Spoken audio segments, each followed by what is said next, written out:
Hola, hola y bienvenidos, te habla Ale y hoy exploraremos el capítulo número 10 de Burlar al Diablo, la autodisciplina, una de las claves más poderosas para tomar el control de tu vida. Napoleon Hill nos revela cómo el dominio de nuestros pensamientos y acciones nos libera del miedo y nos acerca al éxito. ¿Realmente controlas tu vida o sigues atrapado en hábitos que te limitan? Quédate hasta el final, suscríbete y activa las notificaciones. Así que relájate, ponte cómodo y comencemos. Capítulo 10. La autodisciplina. Pregunta: ¿qué preparación debe uno recibir antes de poder actuar con definición de un propósito en todo momento? Respuesta: uno debe ganar dominio sobre sí mismo. Aquel que no tiene dominio sobre sí mismo no podrá dominar a otros. La carencia de autodominio es en sí misma la forma más destructiva de indefinición. Nota de Sharon: aquel que no tiene dominio sobre sí mismo no podrá dominar a otros. ¿Qué cierto es esto? Piensa en nuestros líderes políticos que han caído en desgracia porque no pudieron controlar su propia conducta. ¿Cómo podemos confiar en que ellos controlen la nuestra? Pregunta: ¿dónde debemos comenzar a dar el primer paso para el control sobre uno mismo?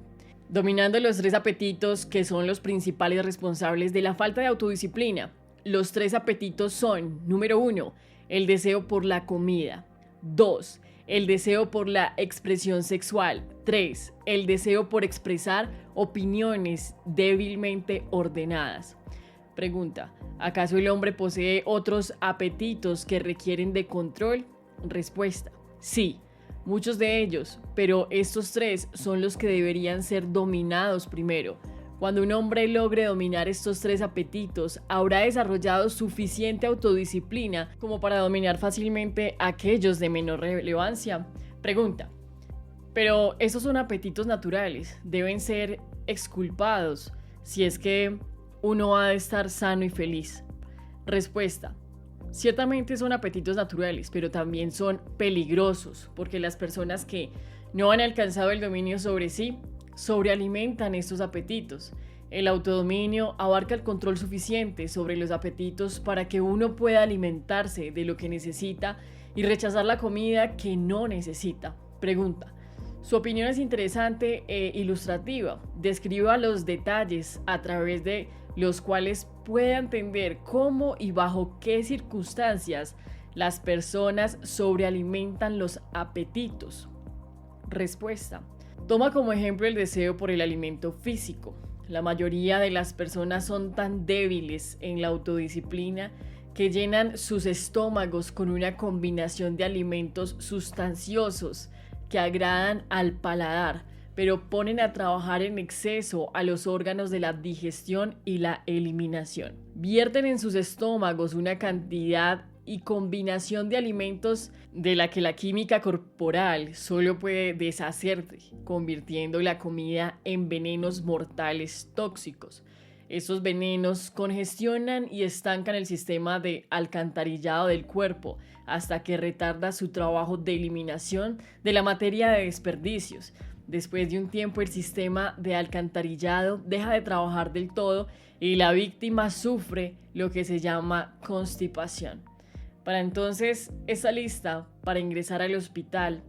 La autointoxicación o envenenamiento del alcantarillado corporal invade la maquinaria del cerebro y la enrolla en una especie de tapón de mesa. Entonces la víctima se vuelve lenta en sus movimientos físicos y mentales, irritable y susceptible. Si tan solo pudiera echar un buen vistazo al mal olor de su sistema de alcantarillado, se avergonzaría de verse a sí misma a la cara. Los alcantarillados de una ciudad no son los sitios más agradables cuando se sobrecargan o congestionan, pero son limpios y dulces comparados con el alcantarillado intestinal cuando ha sido sobrecargado o congestionado. Este no es un agradable relato para ser asociado con el agradable y necesario acto de comer, pero es ahí donde pertenece, porque la combinación de sobrealimentación y mala comida son los males que provocan autointoxicación. Las personas que comen moderadamente y mantienen sus alcantarillados corporales limpios me obstaculizan, porque un alcantarillado corporal limpio por lo general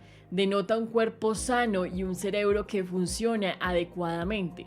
Imagina, si tu imaginación puede ampliarse tanto, ¿cómo es que un ser humano podría moverse con la definición de un propósito si tuviera su alcantarillado corporal lleno de tanto veneno como para matar a 100 personas, si ese fuese inyectado directamente en su torrente sanguíneo? Nota de Sharon. La ciencia finalmente alcanzó a Hill e incluso rebasó su idea acerca de los procesos físicos y de cómo se vinculan con la salud mental y emocional. Aún así, no tuvo miedo de aventurarse en esto y en tantas otras ocasiones en el libro. Pregunta: ¿y toda esta molestia es el resultado de una falta de control sobre el apetito físico por la comida? Respuesta: bueno, si deseas ser absolutamente preciso, dirías que la alimentación inadecuada es responsable de la mayoría de las afecciones del cuerpo y prácticamente de todas las jaquecas. Si deseas pruebas de esto, elige a 100 personas que sufran de jaqueca y somete a cada una de ellas a un lavado total de sus sistemas de alcantarillado corporal con un gran edema y observa que no menos de 95 jaquecas habrán desaparecido en un lapso de 5 minutos después de que sus alcantarillados han sido aseados. Pregunta: por todo lo que dice usted sobre el tracto intestinal, tengo la impresión de que el dominio sobre el apetito físico por la comida denota también el dominio sobre el hábito de olvidar mantener los intestinos limpios. Respuesta: sí, eso es cierto. Tan importante es eliminar la materia de desecho del cuerpo y las porciones de alimentos sin utilizar, como lo es consumir la cantidad adecuada y la correcta combinación de alimentos. Pregunta: nunca pensé en la autointoxicación como uno de sus instrumentos de control sobre las personas, y estoy completamente impresionado de saber cuántas personas son víctimas de este silencioso enemigo. Escuchemos lo que tiene usted que decir de los otros dos apetitos. Respuesta: bueno, toma el deseo por la expresión sexual. Es una fuerza con la que domino al débil y al fuerte, al anciano y al joven, al ignorante y al sabio. En realidad controlo a todos los que se rehúsan a dominar el sexo. Pregunta: ¿cómo puede uno dominar la emoción del sexo? Respuesta: mediante el sencillo proceso de convertir esa emoción en una forma de actividad distinta a la de copulación. El sexo es una de las fuerzas más grandes que motivan a los seres humanos.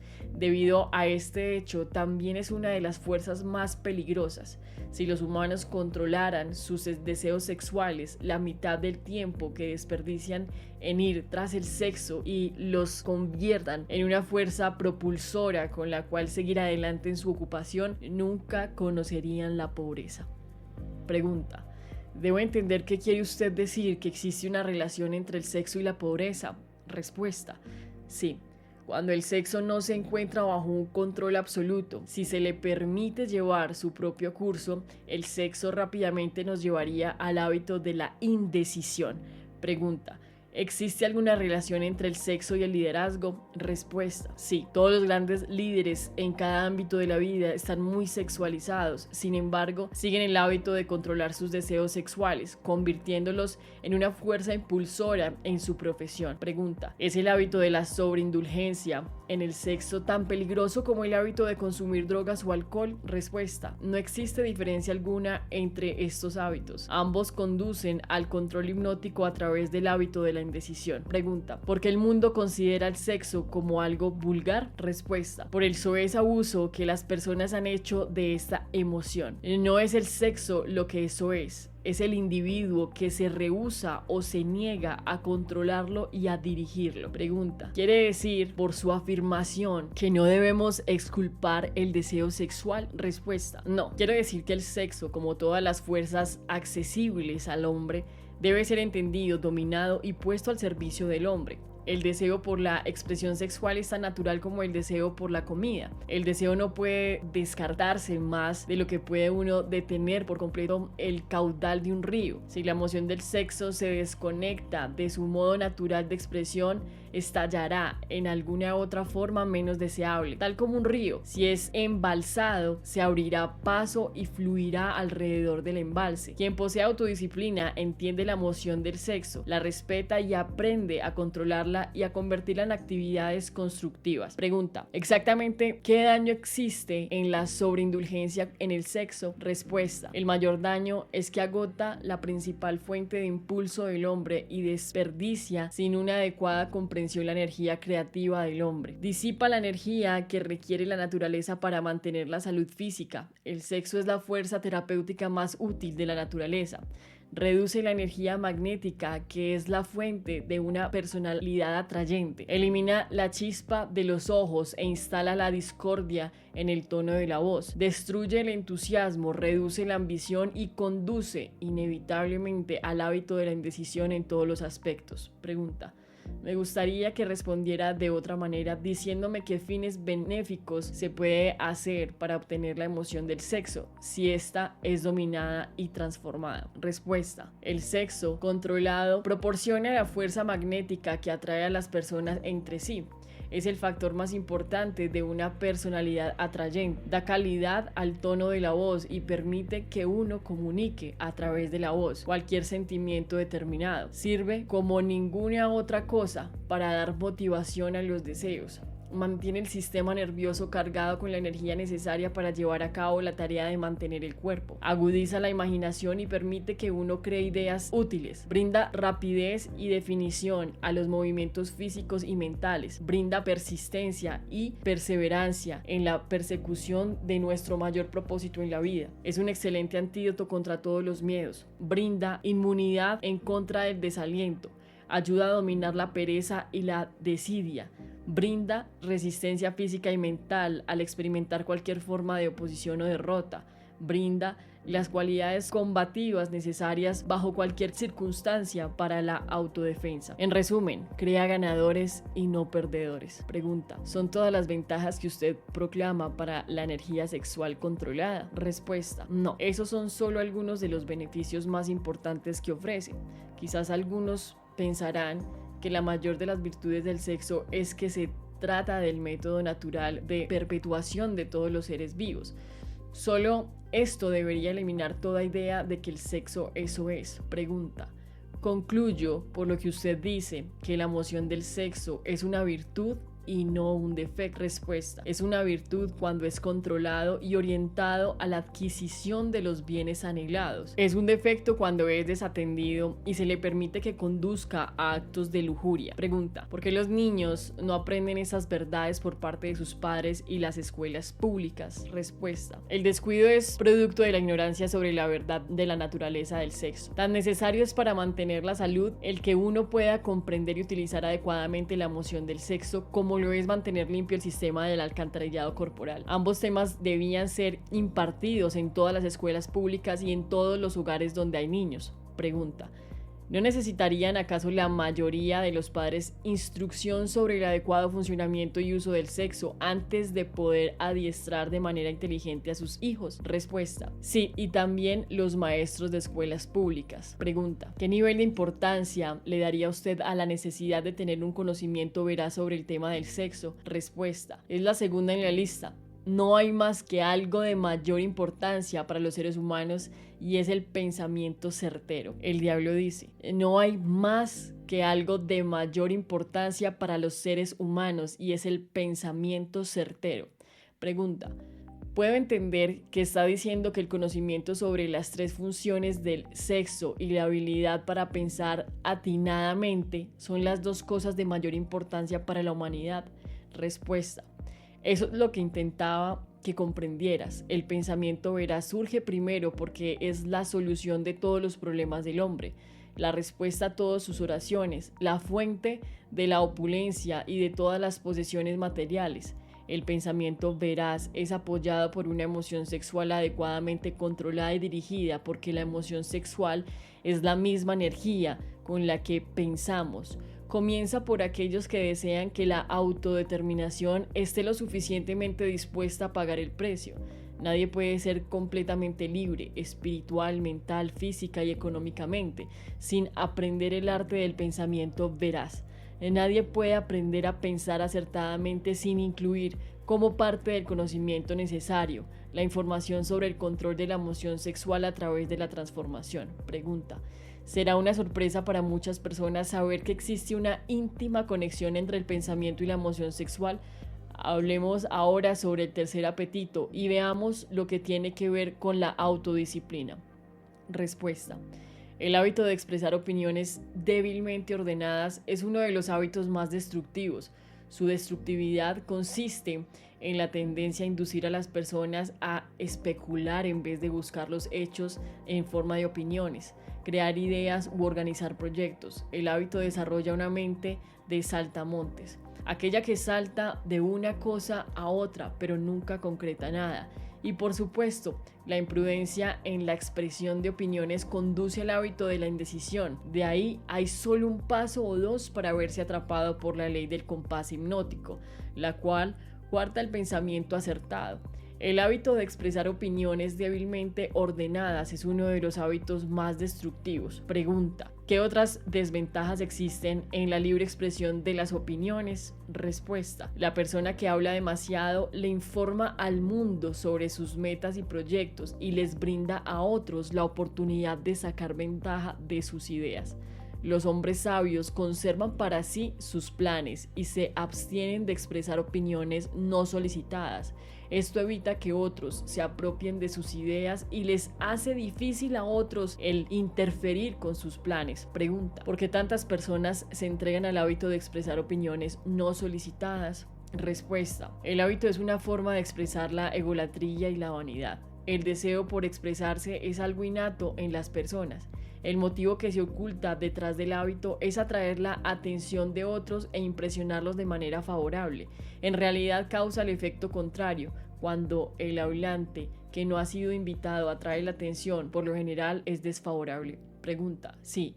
¿Qué otras desventajas tiene este hábito? Respuesta: la persona que insiste en hablar raras veces tiene la oportunidad de aprender escuchando a los demás. Pregunta: ¿pero no es verdad que un interlocutor carismático generalmente se coloca en el camino de la oportunidad para beneficiarse a sí mismo, atrayendo la atención de otros a través de sus poderes de oratoria? Respuesta: sí. Un interlocutor carismático tiene un recurso de enorme valor en su capacidad para impresionar a las personas por medio de su discurso, pero no puede hacer el mejor uso de este recurso si impone su discurso sobre otros sin que se le haya solicitado. Ninguna sola cualidad se añade más a nuestra personalidad que la habilidad para hablar con emotividad, fuerza y convencimiento. Sin embargo, el interlocutor no debe imponer su discurso sobre otros sin ser invitado a hacerlo. Existe un viejo dicho sobre que nada vale más que su costo actual. Esto se aplica tanto a la libre expresión de opiniones no solicitada como a las cosas materiales. Pregunta: ¿y qué hay sobre las personas que ofrecen sus opiniones expresándolas por escrito?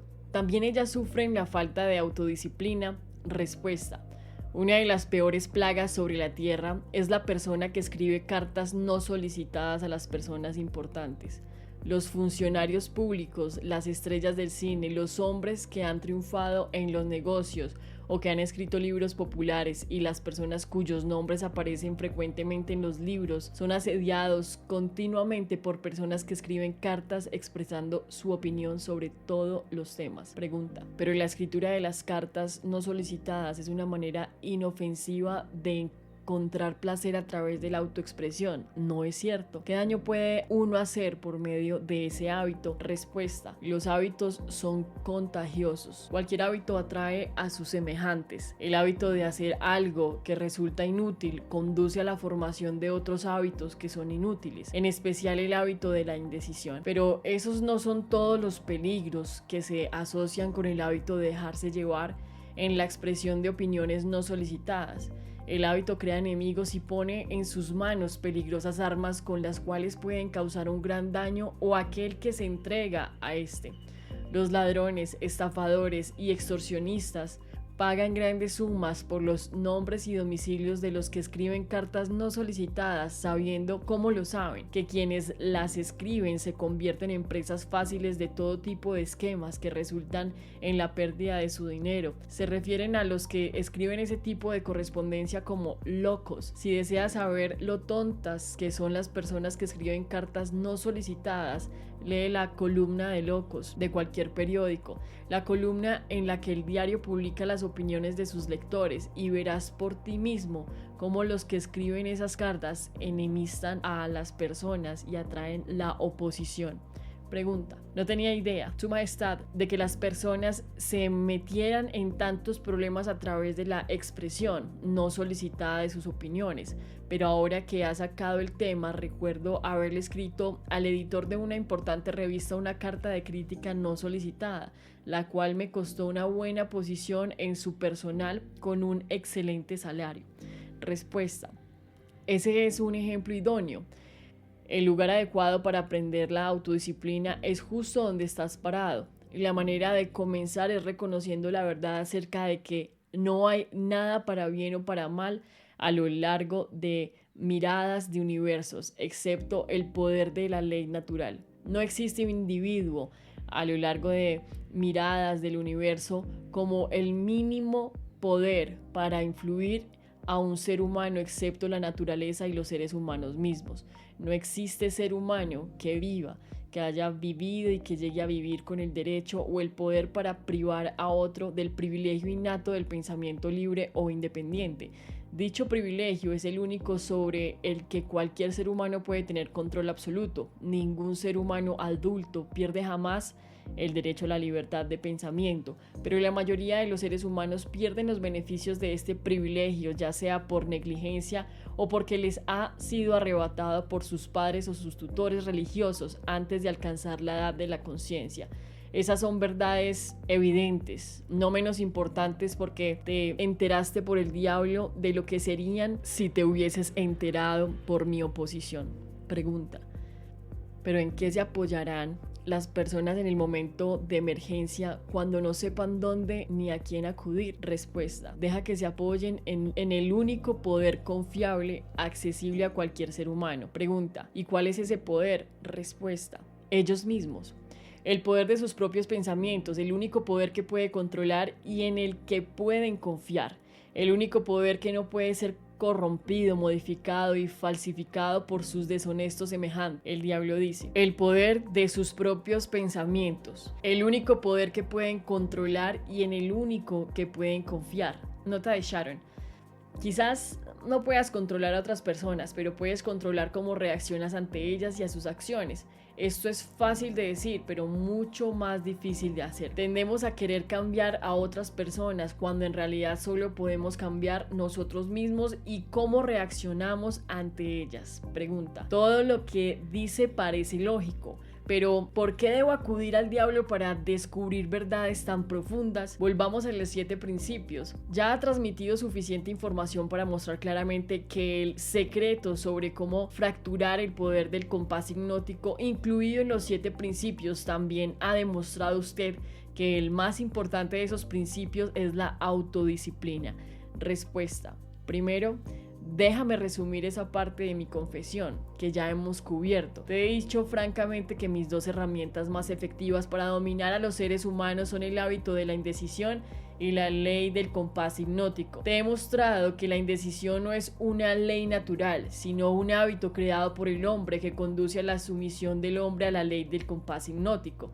Los 7 principios son los medios mediante los cuales el hombre podría romper el dominio del compás hipnótico y tomar posesión nuevamente de su propia mente. Verás que los 7 principios son, por lo tanto, los 7 pasos que sacan de las prisiones creadas por ellas mismas y en las que se encuentran encerradas a las víctimas del compás hipnótico. Pregunta: los 7 principios son la clave maestra que abre la puerta a la autodeterminación espiritual, mental y económica. ¿Eso es cierto? Respuesta: sí. Esa es otra manera de enunciar la verdad.